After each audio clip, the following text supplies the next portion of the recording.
45년이라는 기나긴 세월 동안 중동 지역에서 무너질 것 같지 않던 견고한 철옹성으로 불려온 이란 이슬람 공화국이 지금 이 순간 전례 없는 몰락의 길로 들어서고 있습니다.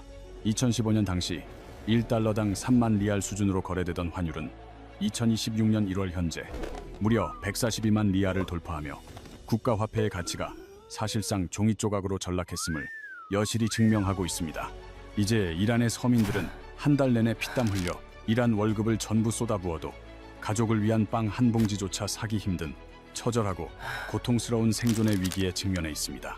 하지만 더욱 놀라운 사실은 그동안 이슬람 정권을 든든하게 떠받치던 핵심 경제 지지 세력인 바자르 상인들이 스스로 가게 문을 닫고 저항의 거리로 직접 쏟아져 나왔다는 것입니다.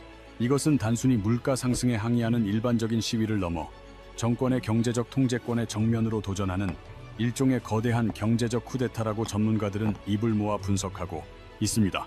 수많은 국제정치 전문가들은 현재의 종교적 신정체제가 국민들의 굶주림과 분노를 해결하지 못한다면 다가올 2027년까지 버티는 것조차 불가능할 것이라는 어두운 전망을 내놓고 있습니다.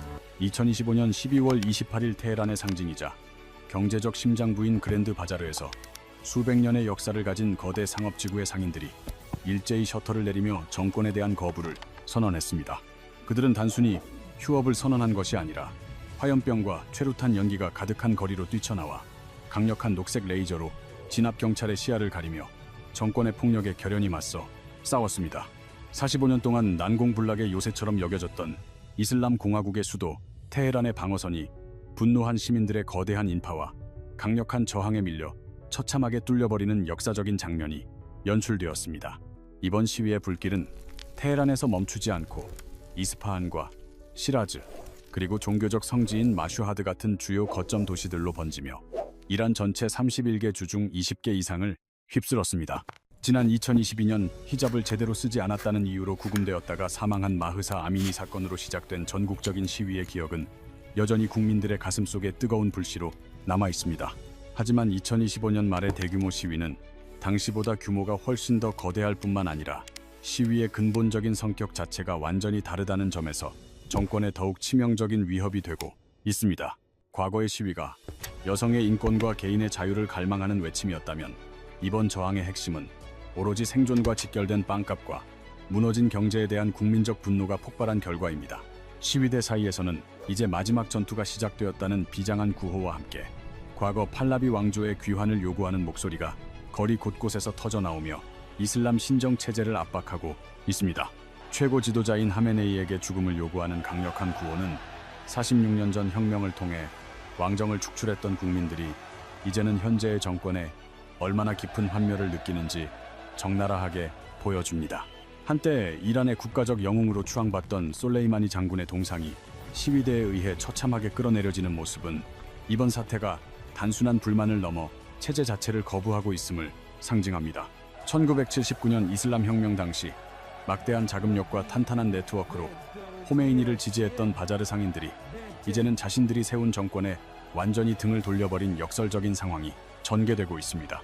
정권의 가장 오래된 우군이자 경제적 버팀목이었던 상인 계급이 가장 위협적인 적으로 돌아선 순간 이란 이슬람 공화국의 통치 정당성은 그 뿌리부터 심각하게 흔들리기 시작한 것입니다. 위기를 느낀 이란 정부는 정규군과는 별도로 조직된 정권 보위 부대인 혁명 수비대를 즉각 투입하여 시민들을 향한 무차별적이고 강경한 유혈 진압이라는 극단적인 선택을 내렸습니다. 이란 전역의 인터넷이 완전히 차단된 어둠 속에서 인권 단체들은 시위 시작단 2주 만에 최소 500명에서 최대 2억 명에 달하는 무고한 시민들이 사망했다고 추정하고 있습니다. 미국의 트럼프 대통령은 이란 정권이 시위대에게 총구를 겨눌 경우 강력한 군사적 타격을 가할 준비가 되어 있다고 엄중히 경고하며 국제사회의 긴장감을 고조시켰습니다. 이스라엘 정보기관 모사드는 우리는 현장에서 여러분과 함께한다는 공식 성명을 발표하며 이란 내부 저항 세력을 향한 강력하고 공개적인 지지 의사를 천명했습니다. 2026년의 테헤란은 이제 돌아갈 수 없는 강을 건넜으며 정권이 자랑하던 견고한 방어선은 이미 분노한 민심의 거센 파도 앞에서 허무하게 무너져 내렸습니다. 시간을 잠시 돌려 2015년 핵합의가 체결되던 당시를 떠올려보면 이란의 환율은 1달러당 약 32 영리알 수준으로 국가 차원에서 어느 정도 통제가 가능한 상태였습니다. 하지만 2026년 1월 현재 암시장 환율은 1달러당 무려 142만 리알을 가볍게 넘어서며 불과 10년 만에 화폐 가치가 믿기 힘들 정도로 처참하게 폭락했습니다.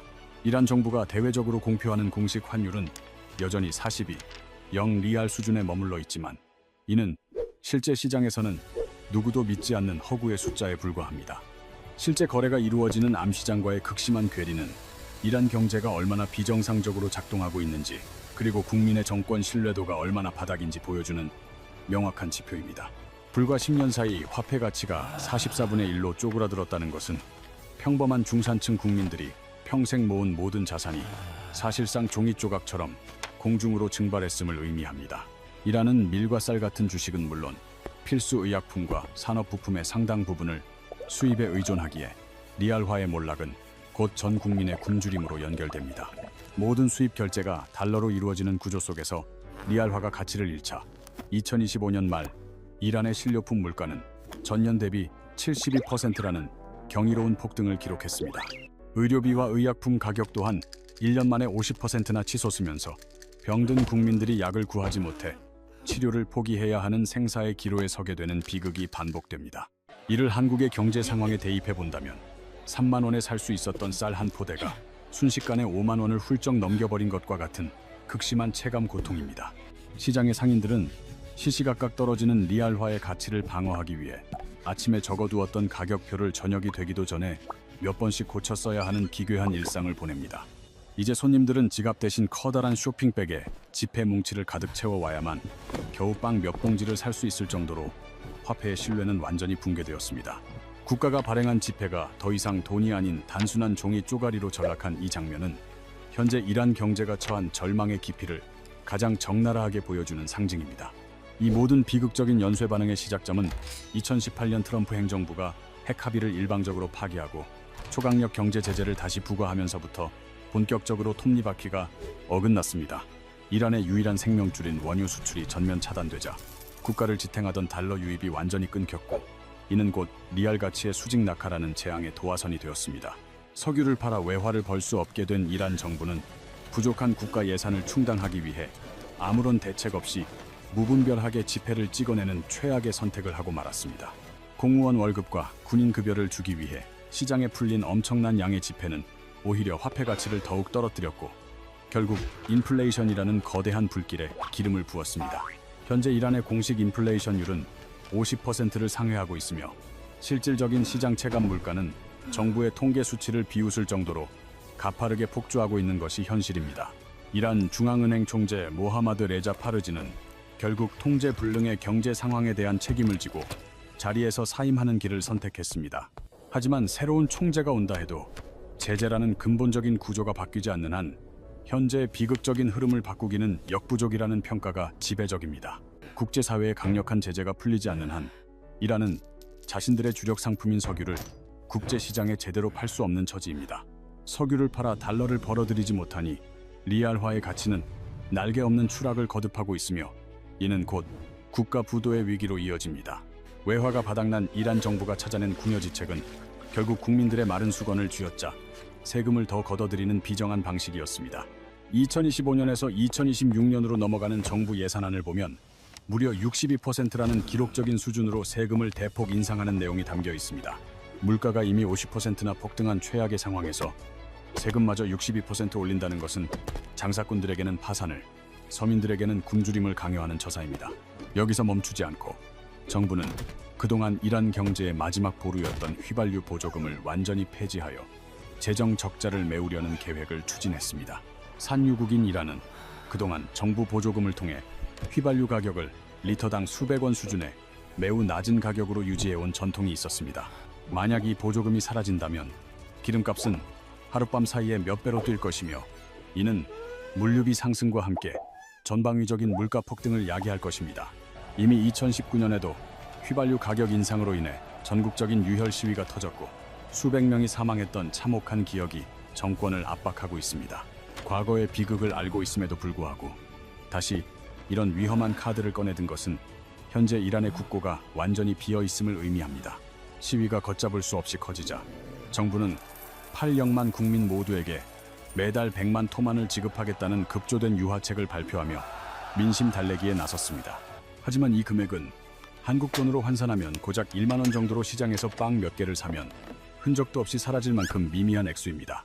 푼돈으로 분노를 잠재우려는 정부의 얄팍한 계산은 통하지 않았고 국민들은 이제 실질적인 결과와 체제 변화를 요구하며 저항을 이어가고 있습니다. 궁지에 몰린 정부는 물가 폭등의 책임을 상인들에게 돌리며 그들을 부당 이득을 챙기는 가격 폭리군이라고 비난하며 갈라치기를 시도했습니다. 그러나 상인들은 수입 원가 자체가 폭등한 상황에서 가격을 올리지 않으면 장사를 할수록 빚만 늘어난다며 억울함을 호소하고 있습니다. 결국 상인들은 더 이상 손해를 보며 가게를 열 수 없다는 판단하에 문을 닫고 거리로 나가 정권 교체를 외치는 투사가 되기로 결심했습니다. 2025년 12월 28일 시작된 테헤란 그랜드 바자르의 파업은 경제적 생존권 투쟁이 정치적 혁명으로 전환된 결정적인 역사적 순간으로 기록될 것입니다. 첨가물 시장의 노동자들까지 이 대열에 합류하면서 도시의 유통망이 마비되었고 이슬람 공화국을 지탱하던 경제 시스템은 완전히 멈춰섰습니다. 개혁 성향에 폐쇄시키한 대통령은 TV에 출연해 민생 문제를 해결하지 못하면 정권이 지옥에 떨어질 것이라며 극도의 위기감을 토로했습니다. 하지만 이미 굶주림에 지친 국민들은 대통령의 공허한 말보다는 실질적인 경제적 결과와 눈에 보이는 삶의 변화를 간절히 원하고 있습니다. 이란이 어쩌다 이 지경에 이르렀는지 파악하기 위해 희망이 가득했던 10년 전인 2015년으로 시간을 돌려 그 비극의 역사를 되짚어보겠습니다. 2015년은 이란이 미국을 포함한 주요국들과 핵 합의를 체결하며 국제사회로 복귀하고 경제 재건의 꿈을 꾸던 역사적인 희망의 해였습니다. 합의 이행에 따라 제재가 해제되자 멈췄던 석유 수출이 재개되었고 유럽의 대기업들이 이란 시장에 진출하며 경제는 다시 활기를 띠었습니다. 하지만 2018년 트럼프 행정부가 이 합의를 최악의 협상이라 비난하며 일방적으로 파기하자 이란의 짧았던 경제적 봄날은 순식간에 끝났습니다. 미국이 다시 부과한 강력한 제재로 인해 이란산 원유를 사는 국가조차 제재 대상이 되었고 결국 거대 유럽 기업들은 모두 철수했습니다. 국제 달러 결제망에서 완전히 퇴출당한 이란은 정상적인 무역이 불가능해졌고 약속을 어긴 서방에 대한 내부 강경파의 목소리는 더욱 커졌습니다. 이에 대응하여 이란은 핵 합의를 무시하고 핵 개발을 재개했으며 우라늄 농축 수위를 무서운 속도로 높여가며 전 세계를 긴장시켰습니다. 합의 당시 약속했던 3.67%의 농축 한도를 비웃듯 이란은 핵무기 제조가 가능한 수준에 육박하는 60%까지 농축 수위를 끌어올렸습니다. 이란이 걷고 있는 이 위험한 길은 과거 핵 확산 금지 조약을 탈퇴하고 핵무기를 개발한 북한의 행보와 너무나 흡사해 우려를 자아냈습니다.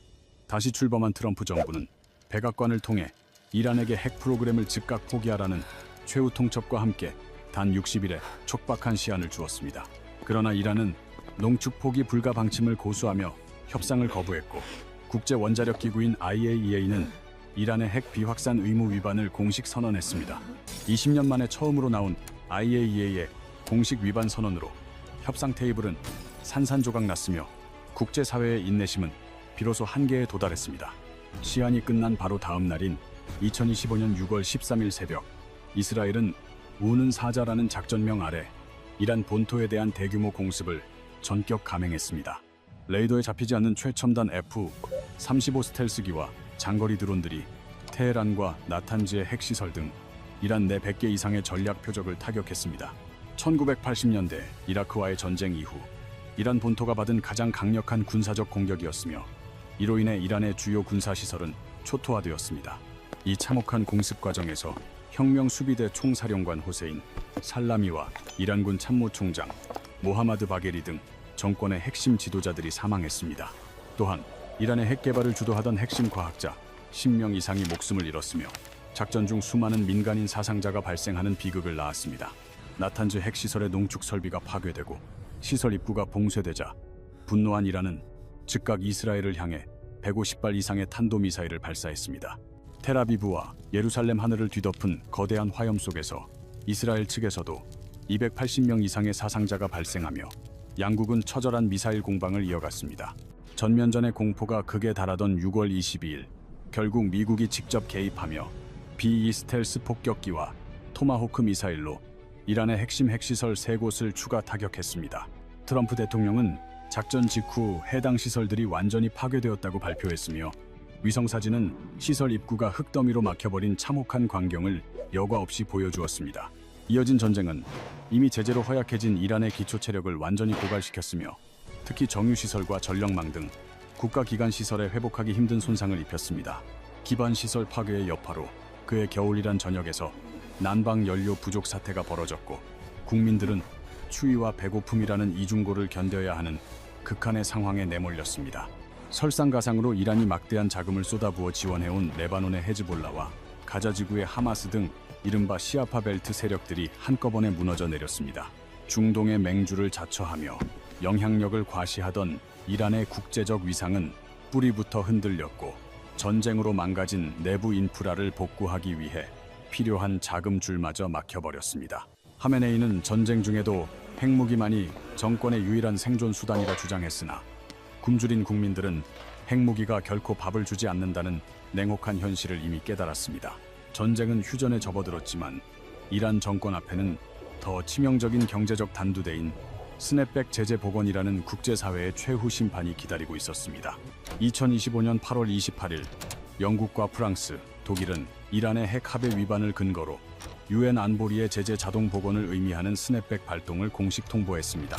스냅백은 고무줄을 당겼다 놓으면 원래대로 돌아가듯 이란이 약속을 어길 경우 해제되었던 과거의 모든 강력한 제재를 즉각적으로 되살리는 공포의 조항입니다.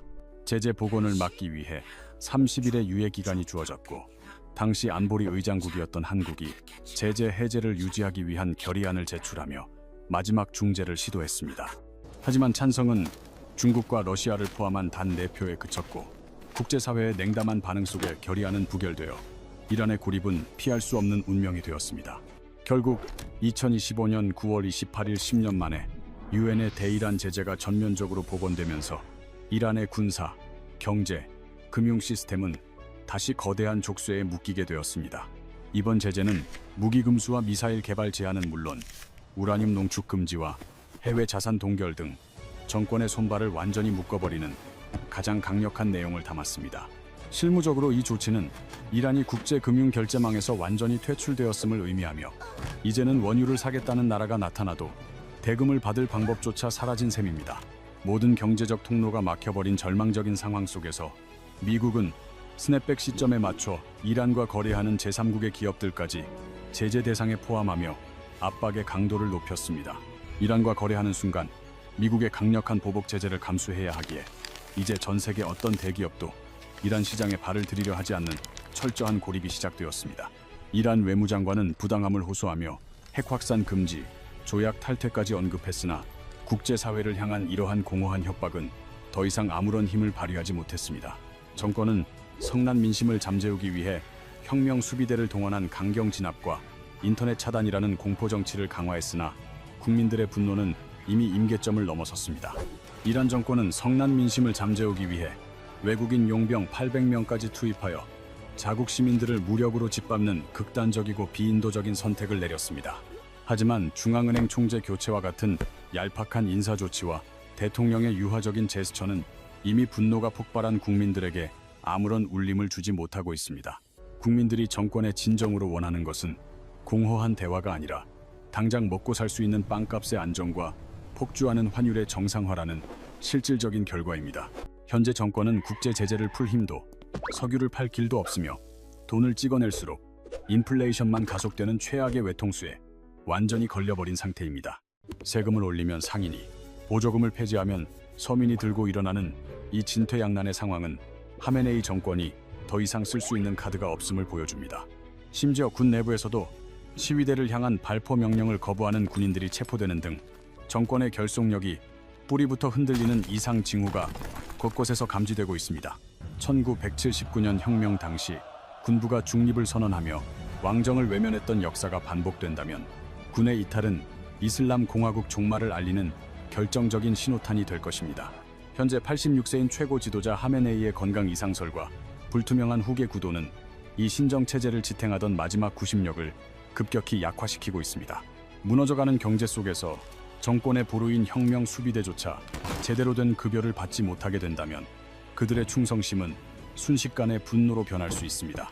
이제 하메네이 앞에 남은 길은 북한처럼 국경을 완전히 닫고 고립된 채 공포로 통치하는 북한화 혹은 처참한 정권의 붕괴라는 두 가지뿐입니다.